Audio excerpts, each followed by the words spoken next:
Et on termine cette émission avec Olivier Serre, bonjour. Bonjour. Vous êtes donc vice-président d'Havas Paris et vous publiez ces entreprises qui vous racontent des histoires au-delà du storytelling, c'est aux éditions du Node. Alors ça fait 25 ans que vous accompagnez les marques sur ce terrain. La narration, c'est la base quand on veut construire une marque ? On dit souvent que la narration, c'est la pointe avancée de la communication. On ne peut pas faire de communication si on n'a pas un récit. J'ai envie de dire qu'on parle beaucoup aujourd'hui de sites internet, de réseaux sociaux, d'événementiels, mais tout ça, finalement, c'est de l'intendance. Tout ça, c'est la mise en musique, oui, d'un récit. Ouais.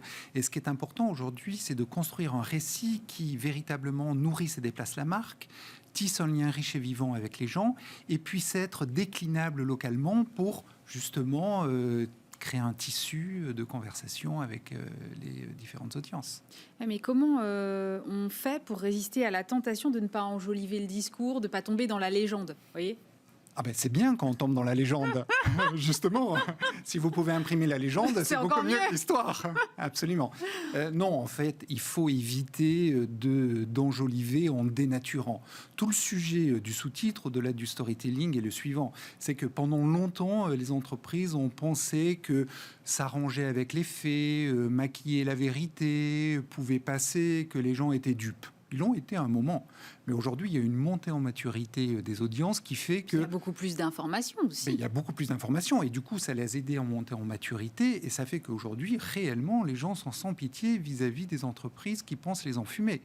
Donc, il y a un autre chemin à emprunter qui est très important, qui est un chemin beaucoup plus escarpé, mais beaucoup plus vertueux, qui est un récit à la fois sincère, authentique, co-construit, visionnaire, inclusif. On voit bien que ce faisant, on coche un certain nombre de cases qui sont dans l'air du temps. Et toute la difficulté, c'est que toutes les entreprises essayent peu ou prou de cocher toutes ces cases-là.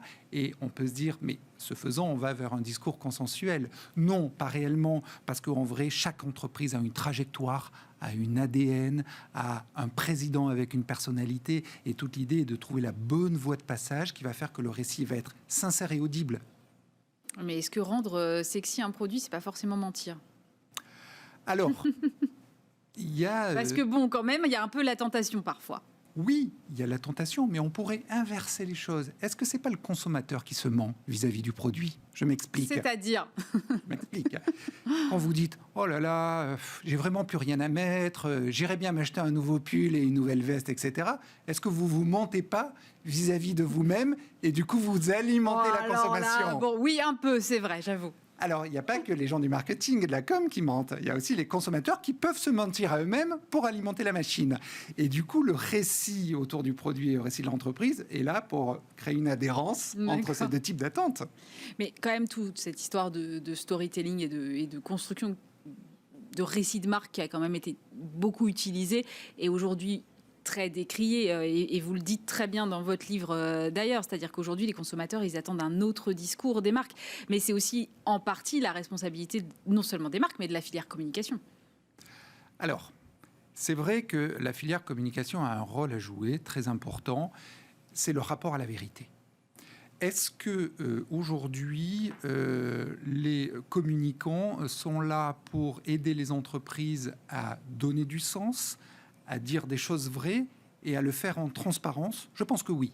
Ce n'était pas forcément le cas il y a encore 10, 20, 30 ans, mais aujourd'hui, ce rapport à la vérité, il est important. D'ailleurs, il y a une espèce de retour de manivelle, parce que quand vous regardez la signature d'une des premières et plus grandes entreprises de communication, McCann, la signature, c'est « Truth Well Told ». D'accord. Donc ça, on remonte aux années 10, aux années 20. Et aujourd'hui, ce rapport à la vérité, il est très important. Après, on peut rentrer dans de la sémantique, de se dire, est-ce que l'entreprise est obligée de dire la vérité, toute la vérité ? C'est ça, est-ce que toute vérité est bonne à dire ? Voilà, c'est ça. Moi, je pense que les entreprises sont obligées aujourd'hui de dire toute la vérité, en transparence, parce que les retours peuvent être très rapides et très violents. Donc, l'ère du storytelling où on s'arrangeait avec les faits, où on maquillait la vérité, est à mon sens définitivement révolue, et qu'aujourd'hui on est rentré dans une nouvelle ère où il faut avoir un nouveau rapport au consommateur, un rapport de sincérité, d'authenticité, qui fait que la vérité est centrale dans ce que l'on fait. Et du coup, ça repose la question du rôle du communicant. Le communicant est là pour accompagner l'entreprise, mais non pas sur des chemins de traverse ou des chemins compliqués, sur un chemin beaucoup plus compliqué à emprunter, mais beaucoup plus vertueux à l'arrivée. Et je le vois, moi, en 25 ans, assez modestement, c'est pas sur un siècle, en 25 ans, le rôle de conseiller en communication a fortement évolué. Parce que si vous conseillez mal l'entreprise et que l'effet boomerang est immédiat sur les réseaux sociaux et que le capital d'image de l'entreprise se dégrade au fil du temps, ben vous-même, vous dégradez la profession et vous perdez des clients. Donc on est évidemment au-delà de notre conviction dans l'obligation d'accompagner ce mouvement de société. Parmi les leviers narratifs que vous décrivez dans le livre, vous parlez beaucoup de l'émotion. Et c'est vrai qu'on a vu depuis 2-3 ans là, beaucoup de retours dans les films publicitaires, en tout cas, de l'émotion sur des formats un peu longs en télévision. Et c'est vrai que c'est... L'émotion, forcément, tout de suite, ça crée une relation très personnelle entre la marque et le consommateur. Mais est-ce qu'on peut utiliser le levier de l'émotion avec tous les produits ? Parce que moi, je me dis, je vais peut-être pas forcément m'émouvoir pour une lessive. Je schématise un peu, mais... Alors, c'est vrai que l'émotion est très intéressante parce qu'on touche à une fibre qui parle tout de suite au consommateur. Et vous parlez de ces films publicitaires longs, notamment qui ont été faits par des entreprises de distribution alimentaire, qui jouent beaucoup sur l'amour, la tendresse, la proximité, etc. Donc ça crée une émotion, un supplément d'âme qu'on n'a pas forcément quand on se promène dans les linéaires de ces entreprises-là. Non, ce qu'il y a d'intéressant derrière, c'est l'émotion est revenue au galop parce qu'on est passé sur des formats plus longs. Le spot publicitaire de 30 secondes avec sa réduction à 15 secondes, ça fait passer un message, la fameuse Unique Selling Proposition. Ouais. Mais on n'a pas le temps d'installer une narration qui va aller travailler l'émotion. Lorsqu'on passe sur un format 3 minutes, 4 minutes, 6 minutes, 8 minutes, comme certains de ces nouveaux formats publicitaires, eh bien, on a le temps de raconter une histoire. On en revient à ce point-là, le récit. Et évidemment, quand on raconte une histoire, il faut faire passer quelque chose. On va faire passer de l'émotion pour toucher l'audience. Dès qu'on a touché quelqu'un, on a gagné la moitié du chemin. Mais ça, c'est possible en effet quand on a des formats assez longs. Et d'ailleurs, ces formats, ils passent plus aux 20h, ils passent plus à la télé aux heures de pointe. Ils passent sur le digital, sur les réseaux sociaux. Mais il y a du temps. Oui, mais est-ce que c'est possible de communiquer en version longue sur les réseaux sociaux ou au contraire, on est habitué à des formats hyper courts? N'importe qui va vous dire, n'importe quel expert du digital va vous dire, mais non, mais un truc sur TikTok, c'est 6 secondes. On ne peut pas raconter une histoire sur 6 secondes. Enfin... Il y a des très jolies choses très créatives sur les formats ultra courts, mais on ne peut pas faire passer les mêmes messages que sur 8 minutes, c'est pas possible. Absolument. Mais je crois qu'il y a de la place pour les deux. Si on revient au format publicitaire, il y a les formats longs 4-6 minutes, et puis il y a ce qu'on appelle les bumper ads. Vous savez, c'est les 6 secondes qu'il y a juste en pré-roll avant le lancement d'un film. Ouais. Donc là, c'est paf, un seul message hyper efficace. Et d'ailleurs, c'est un art d'arriver à concevoir ces j'imagine, oui. Et puis après, c'est un autre art que d'installer un récit sur plusieurs minutes. Donc, il y a de la place pour les deux. Et sur les réseaux sociaux, en fait, on dit spontanément et intuitivement, les réseaux sociaux, c'est le temps court pour faire passer des messages de manière très efficace. Et en fait, on s'aperçoit que les réseaux sociaux sont à l'étroit dans ce format court. D'ailleurs, regardez Twitter. Quand c'est né, c'est 140 caractères. C'est vrai. À un moment, ils se sont dit 140, c'est un peu court. On est passé au double. Oui, c'est ça, 280. Voilà. Et le fondateur de Twitter, pour rester sur Twitter, Evan Williams, s'est dit c'est quand même court, et il a fondé Medium. Medium, par définition, c'est un site de microblogging sur lequel on peut lire un article pendant 40 minutes, si on le souhaite, 50 minutes. Donc on voit bien que même les fondateurs des formats courts qui se disent on peut communiquer de manière efficace ont besoin de formats longs. Donc on oscille entre le format court et le format long. Un autre format long qui est intéressant, c'est le podcast. Alors tout le monde parle des podcasts, toutes les marques font un podcast aujourd'hui. Un podcast en moyenne, c'est 20 minutes. 20 minutes de temps d'attention de quelqu'un que vous ne connaissez pas, c'est colossal en termes d'information et de communication. Mais c'est là où c'est intéressant, c'est-à-dire que sur les podcasts, par exemple, les marques ne parlent pas forcément d'elles-mêmes. On est sur des choses qui peuvent être connexes, qui sont dans l'univers, mais qui ne sont pas forcément produits. D'ailleurs, si elles faisaient des podcasts sur les produits, probablement que ça intéresserait beaucoup moins, non ? Exactement. Tout le sujet, c'est qu'on arrive à capter de l'attention à partir du moment où on parle moins de soi et plus de ce qui intéresse les gens. Il y a une formule qui peut résumer ça, c'est qu'aujourd'hui, les marques, elles doivent être intéressantes avant d'être intéressées. Ouais. Et vous voyez, on inverse les connexions. Intéressante, c'est comment on arrive à travers un récit construit, intéressant, sincère, qui soit informatif, serviciel ou divertissant, à attirer les audiences dans sa sphère. Et une fois que les audiences sont dans la sphère, parce qu'elles ont envie d'écouter ce récit-là, eh bien, on peut être intéressé. Donc, ce sujet-là, il est assez vieux. Vous connaissez l'histoire du guide route de Michelin. Voilà, le guide route de Michelin, c'est comment on incite les gens à prendre leur voiture pour aller dans les restaurants et les bars et les hôtels aux quatre coins de la France, se faisant à user du pneu et acheter du pneu Michelin. Mais on a d'abord été intéressant, on vous donne une information utile, sans nous vendre. Puis après, on est intéressé parce que vous allez acheter du pneu. C'est sûr. Donc, vous voyez, le récit aujourd'hui, il a cette capacité à capter l'attention, il a cette capacité, lorsqu'il arrive à s'installer, à travailler l'émotion et ce faisant à attirer dans sa sphère d'influence les audiences. Est-ce que les marques aujourd'hui, elles doivent être nécessairement engagées ? Je pense à Dove ou à Nike parce que c'est sans doute les plus précurseurs dans le domaine, mais est-ce que c'est une nécessité aujourd'hui ? Alors, je pense que la notion de purpose, de raison d'être, d'engagement est très importante aujourd'hui.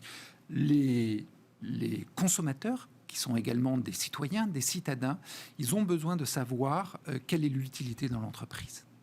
Et cette notion d'utilité, elle est centrale. Et aujourd'hui, vous le savez, depuis la loi Pacte, les entreprises sont fortement incitées à formuler leur raison d'être pour justement dire en quoi elles sont utiles, quelle est leur essentialité dans la société, et ce faisant, se raconter le long de cette essentialité. Alors, vous le savez, une raison d'être, c'est 2 lignes. Ce n'est pas un slogan publicitaire. D'ailleurs, on a du mal à s'en souvenir la plupart du temps. Oui, c'est vrai, c'est souvent plus alambiqué. Mais c'est plus philosophique, c'est plus profond, et ça donne une colonne vertébrale au récit de l'entreprise, colonne vertébrale qui est censée s'inscrire dans les siècles, parce qu'une raison d'être, ça a vocation à vivre très longtemps, contrairement à un slogan publicitaire. Est-ce que, quoi qu'il y ait des slogans publicitaires qui durent assez longtemps quand même, mais est-ce que ça amène pas les entreprises à prendre une place qui est quasiment politique ? Oui, on a une conviction, c'est que de plus en plus, les marques ont un rôle à jouer dans la cité. Et c'est une intuition au démarrage de ce livre. On entretient aujourd'hui une relation paradoxale avec les entreprises. D'un côté, on pense que les entreprises peuvent changer le monde, sont plus en capacité que les États de bouger, de changer les lignes.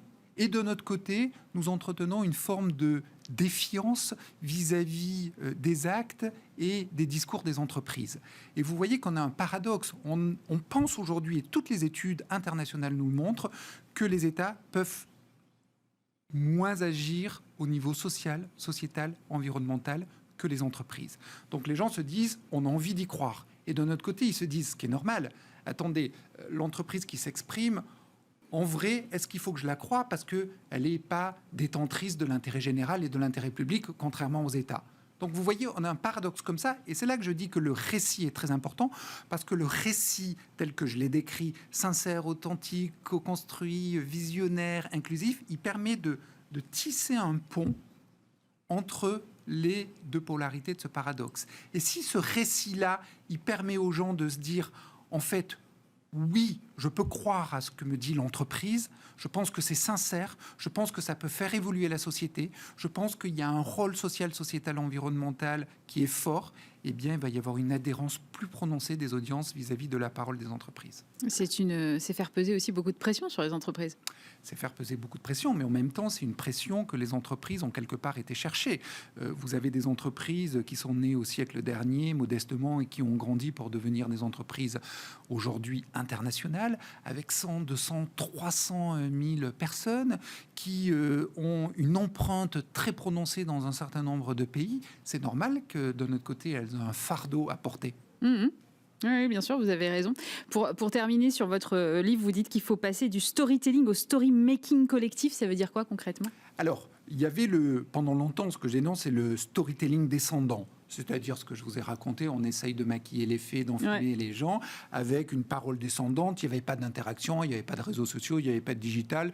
Et puis, ma foi, les gens n'avaient pas cette maturité vis-à-vis du discours des entreprises. Aujourd'hui, c'est fini. On a des audiences qui réagissent, qui ont besoin d'être dans l'interaction, qui sont dans la maturité, dans la compréhension et la réflexion. Et donc, il faut passer de ce storytelling descendant à un story-making collectif et horizontal qui fait que plus on embarque de parties prenantes dans la construction de ce récit, dans les preuves de ce récit, eh bien, plus on sera en adhérence avec l'évolution de la société et les attentes des gens. Et quel est le rôle des entreprises de communication dans cette construction du récit ? C'est à vous d'impulser la stratégie ? Alors, ou c'est non, d'accompagner la stratégie ? non, la communication est un sujet trop important pour la confier qu'à des communicants. Et du coup, on travaille, nous, main dans la main, de plus en plus avec les directions générales, avec les directions de la stratégie, qui formulent une stratégie à 3-5 ans, mais qui ont besoin de notre accompagnement pour que cette stratégie puisse être comprise et admise par les collaborateurs, par les publics financiers, par les consommateurs, par les cibles institutionnelles. Vous voyez, aujourd'hui, on parle des audiences, mais en réalité, il y a une fragmentation des audiences et chaque audience a besoin d'entendre ce qu'elle a envie d'entendre. Et du coup, chaque message a besoin d'être ciselé. Ça ne veut pas dire qu'il y a plusieurs récits. Il y a un seul et même récit sur lequel l'entreprise appuie sa stratégie, mais que ce récit va être modulé différemment. Il va emprunter des médias et des canaux différents pour aller convaincre les différentes audiences. Et le sujet de l'entreprise aujourd'hui, c'est d'embarquer le corps social, c'est d'embarquer le collectif et de ne pas être segmentant. Et finalement, vous voyez, on rejoint une dimension de l'État. L'État, il doit lutter contre la segmentation, la fragmentation de la société. Et l'entreprise, de la même manière, parce que l'entreprise est réellement dans la cité aujourd'hui. Merci beaucoup, Olivier Serre. Je rappelle que vous êtes vice-président d'Avas Paris et que donc votre livre, c'est Ces entreprises qui vous racontent des histoires au-delà du storytelling. C'est aux éditions du Node. Bismart, l'émission, c'est fini pour aujourd'hui. Évidemment, vous retrouvez dès lundi Stéphane Soumier. Et puis nous, on se retrouve vendredi prochain. D'ici là, passez un très bon week-end.